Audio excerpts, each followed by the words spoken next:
Un encuentro con su palabra, porque secase la hierba, marchitase la flor, mas la palabra de Dios permanece para siempre.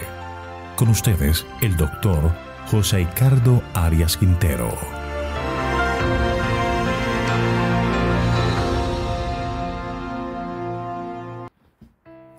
Hoy estudiaremos la primera parte del capítulo 16 del Evangelio según San Lucas, la parábola del mayordomo infiel.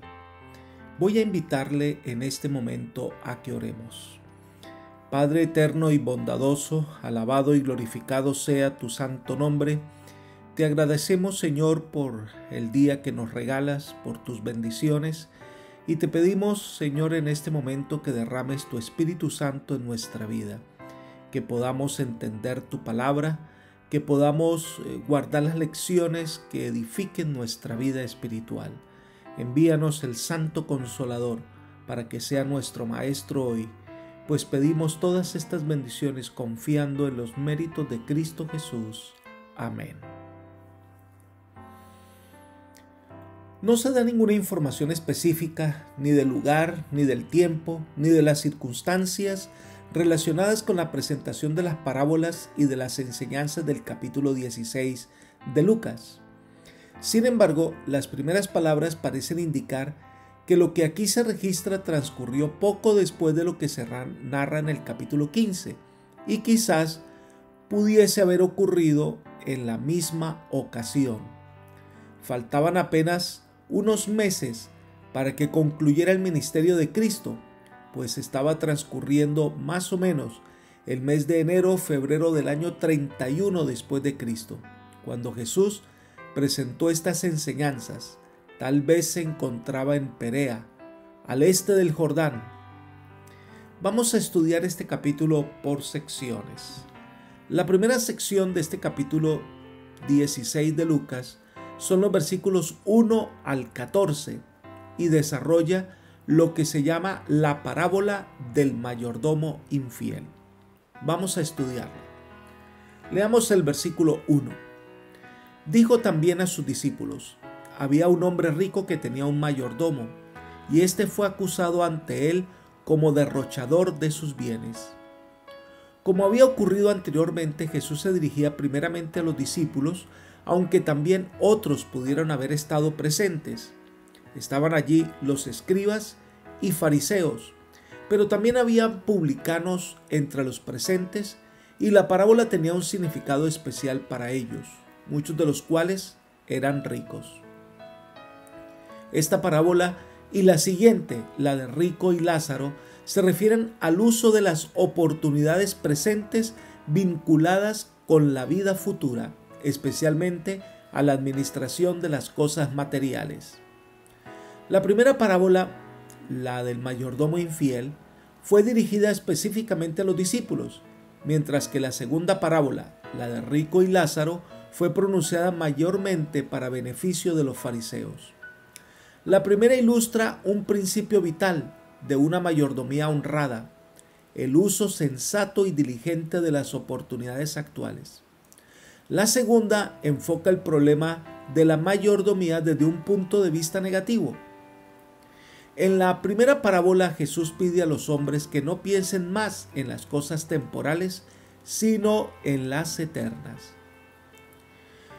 Los comentadores coinciden que esta parábola, la del mayordomo infiel, no es fácil de interpretar porque no se puede dar un significado alegórico a cada detalle de la misma. La parábola dice que un hombre rico tiene un mayordomo. Este era el encargado de administrar una cosa o de administrar todos los bienes que ponían a su cuidado. El mayordomo no era un esclavo, sino una persona libre. Por eso el amo podía despedirlo. Pero este mayordomo de la parábola se lo conoce como un disipador, es decir, era acusado de robar a su señor. Es por eso que es llamado a dar cuentas y ser despedido. Leamos el versículo 2 para estudiar la parábola. Entonces lo llamó y le dijo: ¿qué es esto que oigo acerca de ti? Da cuenta de tu mayordomía, porque ya no podrás más ser mayordomo. El Señor pide cuenta de su mayordomía porque considera que es robado de la manera sistemática. Así que le pide los resultados y al ser examinado se determina que no debía seguir con este trabajo.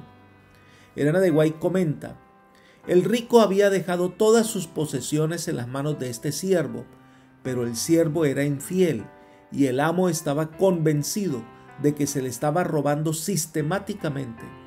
Resolvió no retenerlo en su servicio y pidió que fuesen investigadas sus cuentas. ¿Qué es esto?, dijo, que oigo de ti. Da cuenta de tu mayordomía, porque ya no podrás más ser mayordomo. Libro Palabras de Vida del Gran Maestro, página 301. Así que el hombre rico necesita que aquel mayordomo le dé cuenta de todo lo que puso a su cuidado. Viene entonces la reacción del mayordomo, versículos 3 al 6. Entonces el mayordomo dijo para sí: ¿qué haré? Porque mi amo me va a quitar la mayordomía. Cavar no puedo, mendigar me da vergüenza.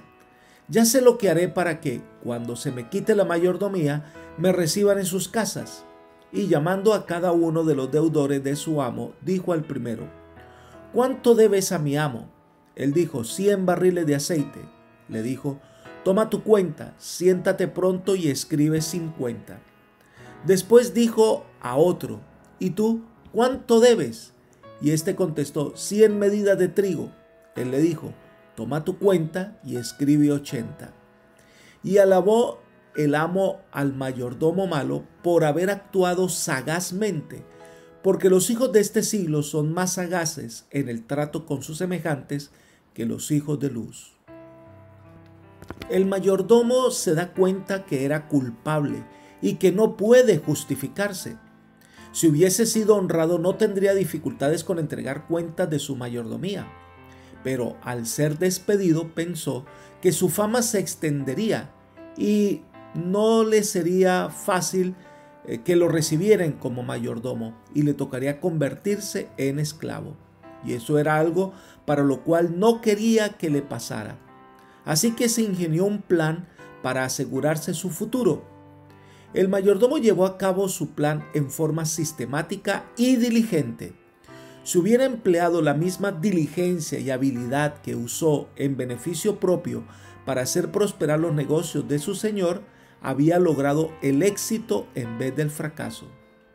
Al parecer no llevaba registros claros de lo que le debían al amo y pregunta a uno: ¿cuánto debes? Y él le responde: 100 barriles de aceite. Esto era conocido como el bato o barril. Era una medida líquida que equivalía a 22 litros. Por lo tanto, la deuda era una deuda muy grande. Le debía 2.200 litros de aceite. El mayordomo le rebajó la deuda a la mitad. Se acercó a otro y le dijo: ¿cuánto debes? Y él le dijo: 100 medidas de trigo. La medida del trigo era un cor y que cada uno equivalía a 220 litros.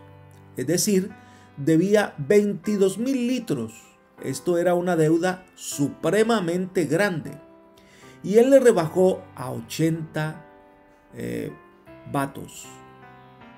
Esto hace que cada uno le deba un gran favor y de esta manera se aseguraba su futuro. Elena de White comenta: este siervo infiel hizo participar a otros de su falta de honradez. Defraudó a su amo para beneficiarlos y ellos, aceptando este beneficio, se colocaban bajo la obligación de recibirlo como amigo en sus casas. Libro Palabras de Vida del Gran Maestro, página 302. Así que esta sección termina con una afirmación muy particular. Alabó el amo al mayordomo por haber actuado sagazmente. No es Jesús el que da una aprobación a lo que hizo este siervo, porque desde el comienzo lo identifica como un mayordomo malo. Estas palabras fueron pronunciadas por el amo de la parábola. El rico no justificó el fraude de su mayordomo, pues lo estaba despidiendo por ser fraudulento, Sin embargo, la astucia con que había culminado su carrera delictiva, el hábil estafador del mayordomo era tan impresionante y la minuciosidad con la cual había llevado a cabo su plan era tan digna de propósitos más nobles que el rico no pudo menos que admirar la astucia y la diligencia de su ex mayordomo. Es decir, desde el punto de vista de sus intereses personales, había sido sagaz, conquistando amigos que se sintieran comprometidos con él en el futuro. Nosotros diríamos que el mayordomo se las había ingeniado muy bien. Había sido buen previsor, trazando planes hábiles y astutos para su futuro. Su sagacidad o astucia consistió esencialmente en aprovechar al máximo sus oportunidades mientras las tenía a mano.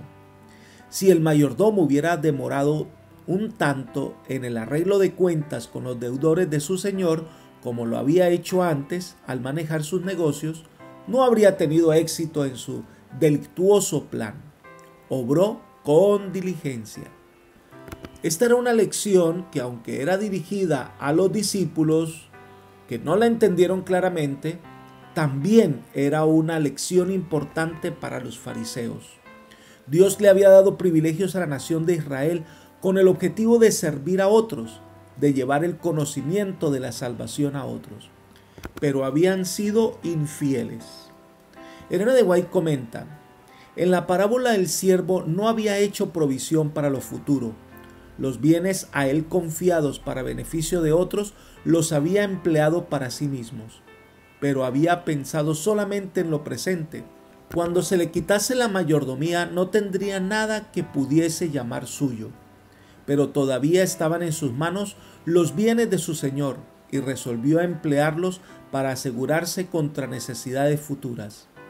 A fin de lograr esto debía trabajar según un nuevo plan. En vez de juntar para sí, debía impartir a otros. Así podría conseguir amigos que lo recibieran cuando se lo hubiese desechado. Así también ocurriría con los fariseos. Pronto se las iba a quitar la mayordomía y estaban llamándose a proveer para lo futuro. Únicamente buscando el bien de otros podían beneficiarse a sí mismos. Únicamente impartiendo los dones de Dios en la vida presente podían proveer para la eternidad. Libro Palabras de Vida del Gran Maestro, página 304. Pero hay una frase más acerca de esta parábola: porque los hijos de este siglo son más sagaces en el trato con sus semejantes que los hijos de luz. Aquí el Señor pone en contraste entre los que viven en este siglo, es decir, para este mundo, en comparación con los que viven para el mundo venidero. Los que viven exclusivamente para esta vida muchas veces se esfuerzan más para adquirir lo que ella les ofrece que los cristianos que se preparan para alcanzar lo que Dios dará a quienes eligen servirle.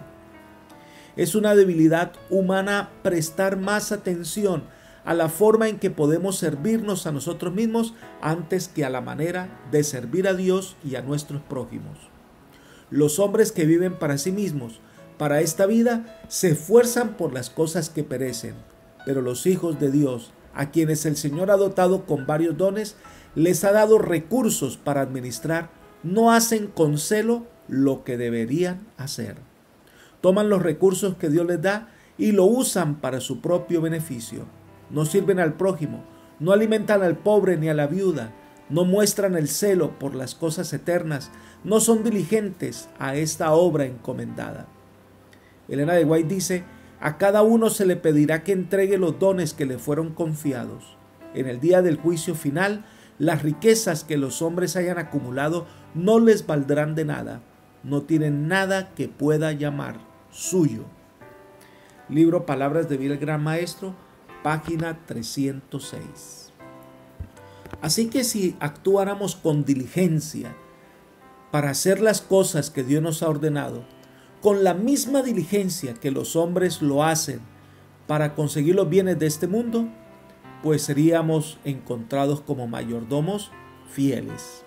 Pero lamentablemente, a veces los hombres se empeñan más, tienen más dedicación para las cosas de este mundo que para las cosas eternas.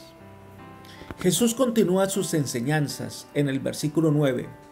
Y yo os digo, ganad amigo por medio de las riquezas injustas, para que cuando éstas falten os reciban en las moradas eternas. Lo importante de la parábola no es el fracaso del mayordomo en su trabajo, ni tampoco su muerte, sino su hábil método para resolver el problema de la pérdida de sus ingresos. Por eso dice que cuando falten las riquezas, es decir, cuando el mayordomo pierda su empleo, los amigos le recibirán a estos previsores en sus moradas, es decir, le quedaron debiendo un favor al mayordomo y ahora tienen la obligación de atenderle. Jesús, cuando se refiere a ganancias injustas, no se está refiriendo al fraude o alabando lo que el mayordomo hizo. Jesús dirige ahora a los fariseos presentes, quienes como dirigentes de la nación judía eran en un sentido especial mayordomos de la verdad y de las bendiciones que Dios había concedido a su pueblo escogido.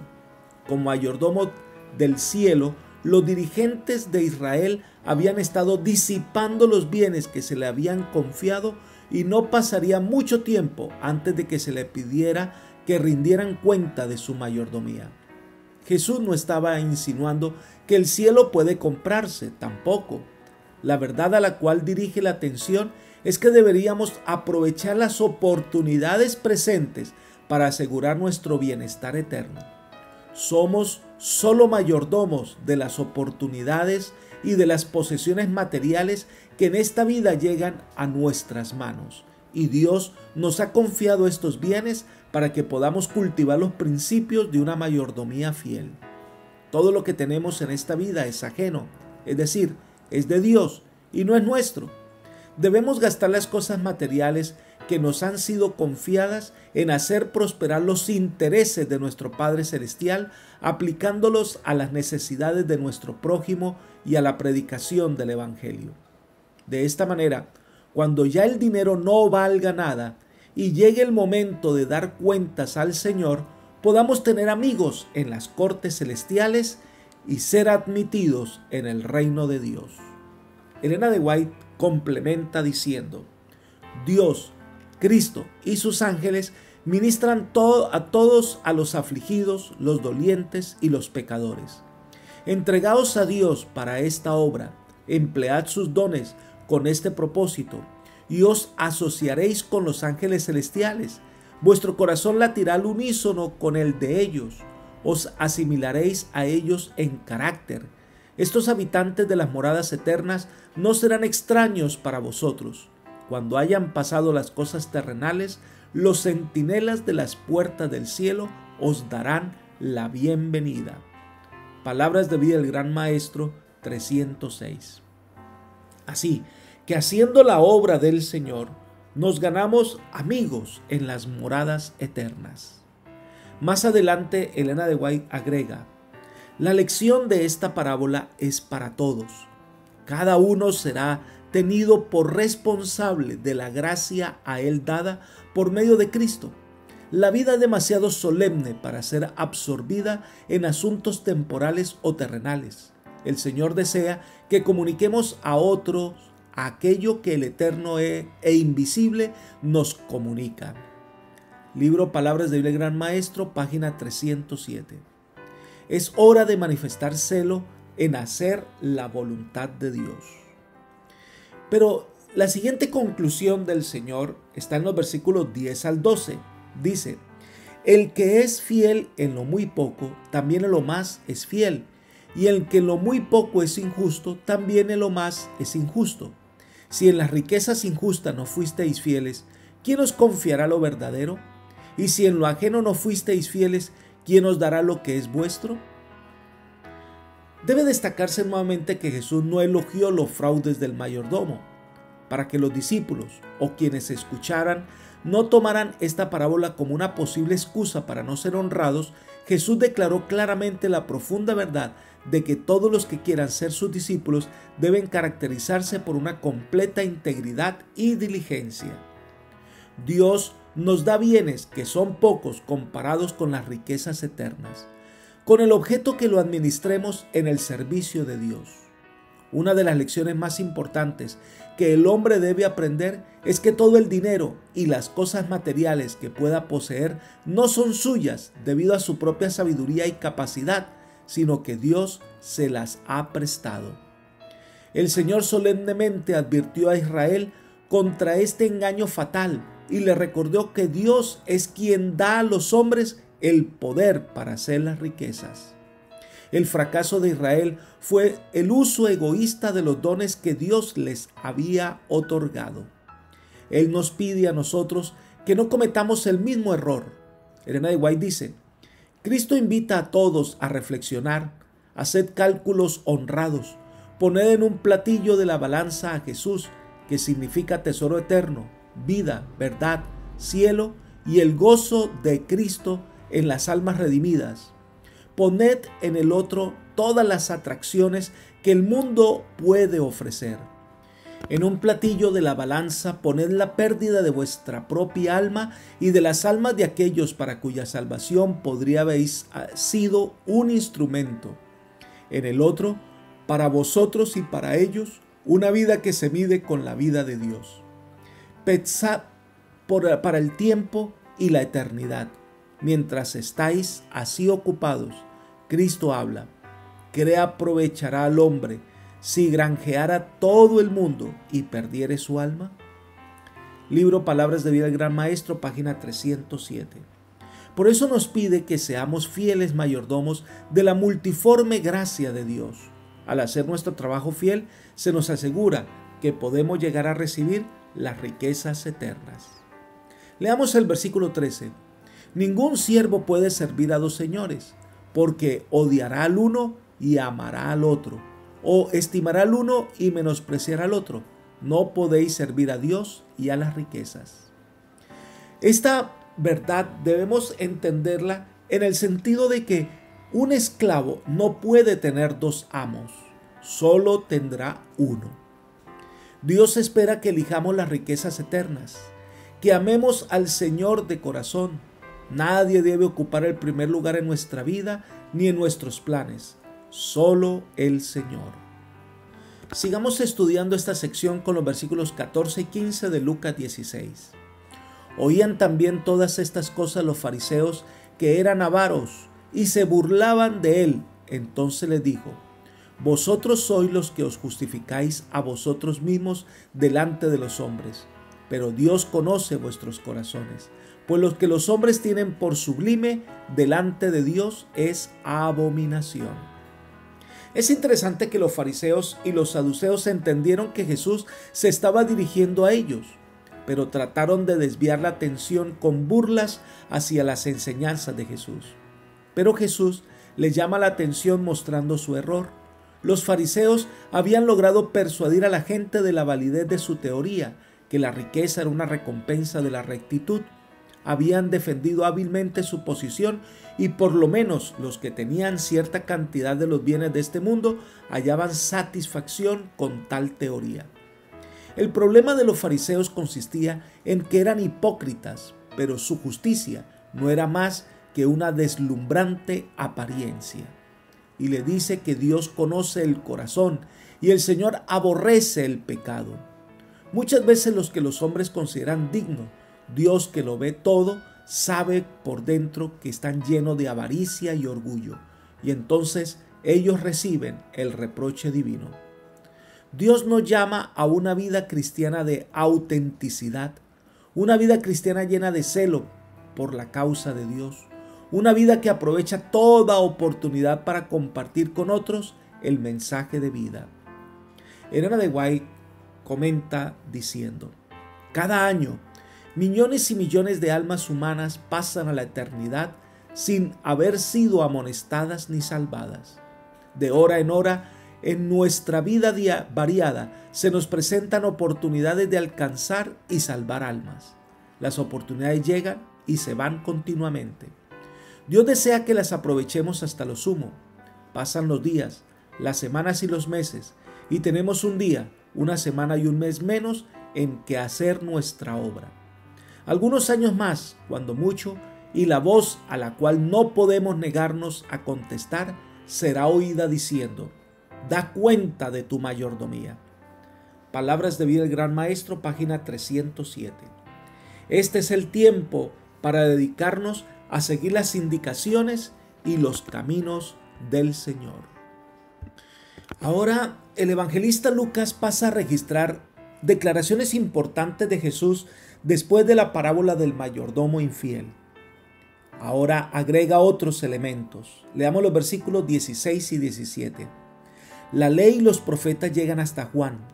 Desde entonces es anunciado el reino de Dios y todos se esfuerzan por entrar en él. Pero más fácil es que pase en el cielo y la tierra que se frustre una tilde de la ley. Varios elementos que debemos tener en cuenta de estas afirmaciones de Jesús. Número 1. Cuando dice que la ley o los profetas llegan hasta Juan, se refiere a Juan el Bautista, que predicaba el reino de Dios. Lo que significa el término hasta es que hasta el ministerio de Juan el Bautista los hombres solo habían tenido la ley o los profetas. Jamás debe entenderse que significaría que los escritos del Antiguo Testamento perdieron su fuerza. El Evangelio no vino para reemplazar o anular lo que Moisés y los profetas habían escrito, sino para complementar esos escritos, reforzarlos y confirmarlos. El Evangelio no ocupa el lugar del Antiguo Testamento, sino que se suma a él. El Nuevo Testamento nunca disminuye las enseñanzas del Antiguo Testamento. Por el contrario, en el Antiguo Testamento fue donde los creyentes del Nuevo Testamento encontraron la más firme confirmación de su fe. El Antiguo Testamento era en verdad la única Biblia que tenía la primera generación de cristianos en los días del Nuevo Testamento. Ahora, desde que Juan el Bautista comenzó a proclamar el reino de Dios, había empezado a brillar una luz adicional sobre el camino de la salvación, y los fariseos no tenían excusa alguna para ser avaros. Habían tenido suficiente luz en el Antiguo Testamento, pero habían rechazado esa luz. Ahora adoptaron la misma actitud hacia la luz mayor que brillaba a través de la vida y de las enseñanzas de Jesús. La frase siguiente de Jesús fue: desde entonces es anunciado el reino de Dios y todos se esfuerzan por entrar en él. Desde que esa luz vino al mundo y anunció el reino de Dios, se ha levantado tal oposición que no era fácil seguir las indicaciones del Maestro. El pasaje paralelo es Mateo capítulo 11 versículos 12 y 13 y dice: desde los días de Juan el Bautista hasta ahora, el reino de los cielos sufre violencia y los violentos lo arrebatan. Todos los profetas y la ley profetizaron hasta Juan. Al parecer, tanto como Juan como Jesús, en el establecimiento del reino de Dios, debían enfrentar fuerzas hostiles que tratarían de impedir su ministerio. Esto sumado a que muchas personas venían a Jesús por las razones equivocadas e incluso los discípulos no entendían el ministerio de Jesús. En la Nueva Versión Internacional leemos: desde los días de Juan el Bautista hasta ahora, el reino de los cielos ha venido avanzando contra viento y marea, y los que se esfuerzan logran aferrarse a él. La intención del enemigo de las almas es tratar de impedir que la gente acepte a Cristo como Salvador. Solo los que perseveran en aceptar a Cristo son vencedores. Y entonces resalta que el ministerio de Juan es profético y la función profética del Antiguo Testamento había llegado a su apogeo con Juan el Bautista.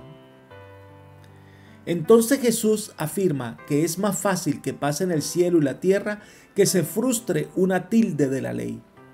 Jesús insistía en que el reino no es la revocación de la ley, sino su cumplimiento. Es verdad que los detalles insignificantes y las reglas ceremoniales se habían borrado, pero nadie debía pensar que el Evangelio suprimía todas las leyes. Los mandamientos de la ley de Dios seguirían inalterados e inalterables.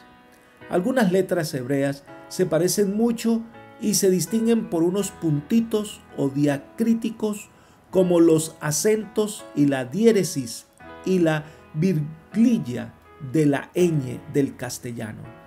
Ni siquiera uno de esos puntitos o rayitas de las grandes leyes desaparecería. La verdad de Dios reafirma la ley de Dios. Apreciado amigo y hermano, Dios nos ha dado suficiente luz para que nosotros podamos caminar en el sendero que Él nos ha mostrado. Somos siervos del Señor y debemos dar cuenta de nuestra mayordomía. Tenemos toda la bendición de lo alto para hacer un trabajo que honre y glorifique al Eterno. Que cada uno de nosotros pueda cumplir la labor que el Señor nos ha otorgado de una manera fiel, constante, perseverante y diligente. Que el Señor nos bendiga en este día es mi oración. Amén.